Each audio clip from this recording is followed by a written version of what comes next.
Hai, selamat pagi buat kita semua. Perkenalkan, nama saya Rolina Sitohang, NPM 210-241. Di sini saya akan menjelaskan pengembangan pembelajaran berorientasi pada aktivitas siswa, di mana di sini juga terdapat tujuan pembelajaran, yaitu yang pertama, mahasiswa mampu menjelaskan konsep-konsep dasar pembelajaran berorientasi pada aktivitas siswa. Dan yang kedua, mahasiswa harus mampu membuat sebuah desain pembelajaran berorientasi pada aktivitas siswa. Pada dasarnya, pembelajaran merupakan kegiatan terencana yang mengkondisikan atau merangsang seseorang agar bisa belajar dengan baik, agar sesuai dengan tujuan pembelajaran. Oleh sebab itu, kegiatan pembelajaran akan bermuara pada dua kegiatan pokok, yaitu yang pertama, bagaimana orang melakukan tindakan perubahan tingkah laku melalui belajar. Dan yang kedua, bagaimana orang melakukan tindakan penyampaian ilmu pengetahuan melalui kegiatan mengajar.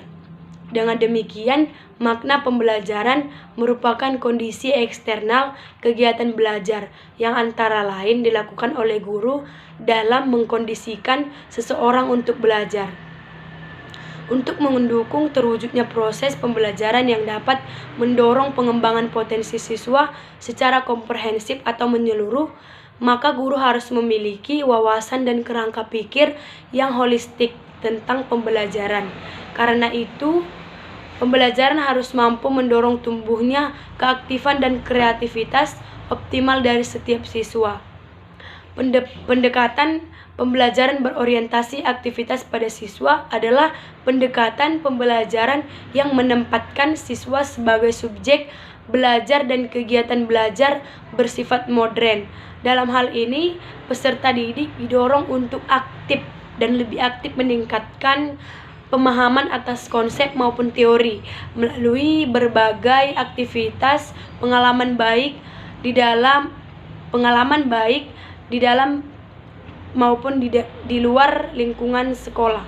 Peningkatan pemahaman peserta didik terhadap konsep atau teori tertentu dapat dilakukan melalui pendekatan pembelajaran dengan karakteristik, yaitu mengacu pada teori konstruktivistik. Yang pertama, proses pembelajaran berpusat pada peserta didik sehingga peserta didik diberi peluang besar untuk aktif dalam proses pembelajaran. Yang kedua, proses pembelajaran merupakan proses integrasi pengetahuan baru dengan pengetahuan lama yang dimiliki peserta didik. Yang ketiga, berbagai pandangan yang berbeda antara peserta didik dihargai dan sebagai tradisi dalam proses pembelajaran. Yang keempat, peserta didik didorong untuk menemukan berbagai kemungkinan dan mensintesiskan secara terintegrasi. Yang kelima, proses pembelajaran berbasis masalah dalam rangka mendorong peserta didik dalam proses pencarian atau inquiry yang lebih alami. Dan yang keenam, proses pembelajaran mendorong terjadinya kooperatif dan kompetitif di kalangan peserta didik secara aktif, kreatif maupun inovatif dan menyenangkan. Dan yang ketujuh, proses pembelajaran dilakukan secara konstekstual, yaitu peserta didik diharapkan ke dalam pengalaman nyata. Di sini juga terdapat karakteristik pembelajaran aktivi, yaitu yang pertama, proses pembelajaran bukan pada penyampaian informasi oleh pengajar pada pengembangan keterampilan pemikiran analitis dan kritis terhadap topik atau permasalahan yang dibahas. Yang kedua, siswa tidak hanya mendengarkan pelajaran secara pasif, tetapi mengerjakan sesuatu yang berkaitan dengan pelajaran. Yang ketiga, pembelajaran ditekankan pada eksplorasi, nilai-nilai dan sikap yang berkenaan dengan materi pelajaran. Dan yang keempat, siswa lebih banyak dituntut berpikir kritis, menganalisis dan melakukan evaluasi. Yang kelima, umpan balik yang lebih cepat dan akan terjadi pada proses pembelajaran.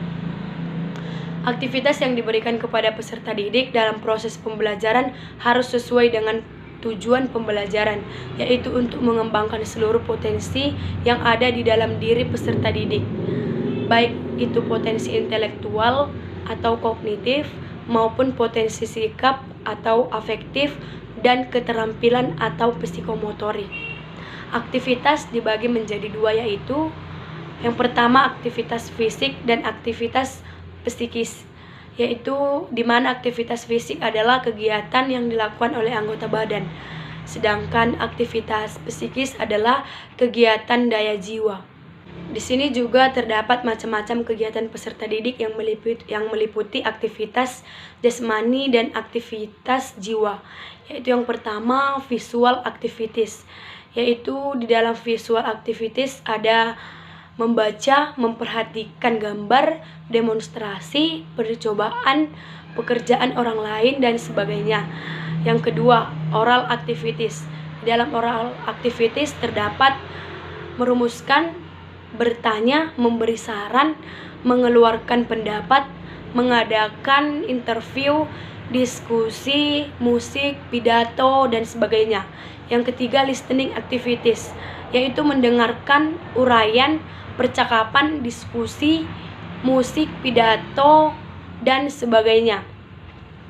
Yang keempat, writing activities, yaitu dalam writing activities terdapat menulis, cerita, karangan, laporan, tes, angket, menyalin, dan sebagainya. Yang kelima, drawing activities, yaitu terdapat menggambar, membuat grafik, peta, diagram, dan sebagainya. Yang keenam, motor activities, yaitu melakukan percobaan, melakukan konstruksi, melakukan model, mereparasi, bermain, berkebun, memelihara binatang, dan sebagainya. Yang ketujuh, mental activities, yaitu menganggap, mengingat, memecahkan masalah, menganalisis, melihat hubungan, mengambil keputusan, dan sebagainya. Yang kedelapan, emotional activities, yaitu menaruh minat, merasa bosan, gembira, berani, tenang, gugup. Peserta didik juga mendapat ruang dan kesempatan untuk belajar sesuai dengan kreativitas masing-masing melalui berbagai aktivitas baik di dalam maupun di luar sekolah. Aktivitas belajar peserta didik harus meliputi aktivitas fisik dan aktivitas psikis, sehingga pembelajaran diarahkan bukan hanya untuk membangun ranah intelektual peserta didik saja, namun juga ranah afektif dan ranah psikomotoriknya.